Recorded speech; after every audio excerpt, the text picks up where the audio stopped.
China, in alliance with North Korea, entered a trade war with the United States soon after the military parade.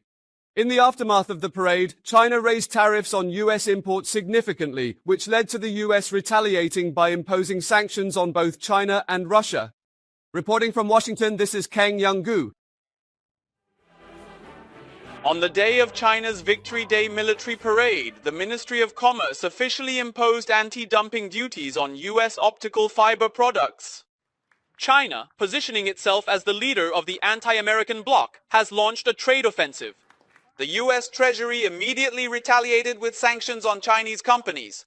The reason cited was their involvement in manufacturing and selling synthetic opioids entering the U.S. Synthetic opioids, the raw material for the so-called zombie drug fentanyl, were cited as a key reason President Trump imposed tariffs on China. Meanwhile, tensions with Russia are also intensifying. Facing criticism for not taking any concrete or decisive action against President Putin amid stalled Ukraine peace talks, he strongly defended his position.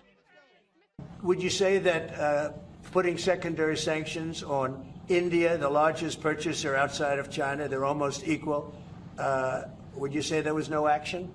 That cost hundreds of billions of dollars to Russia.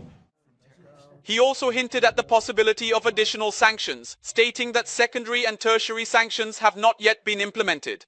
However, President Putin seems unfazed by the criticism.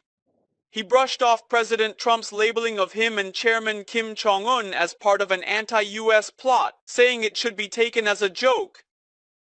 It is quite clear that President Trump genuinely possesses a sense of humor, something that we are all very well aware of. Meanwhile, Russia continued conducting airstrikes across Ukraine, even as China held its grand military parade. President Trump's emphasis on strongman diplomacy. However, analysts say this strategy has hit a wall this time. Reporting from Washington, this is Kang Young-gu for MBN News.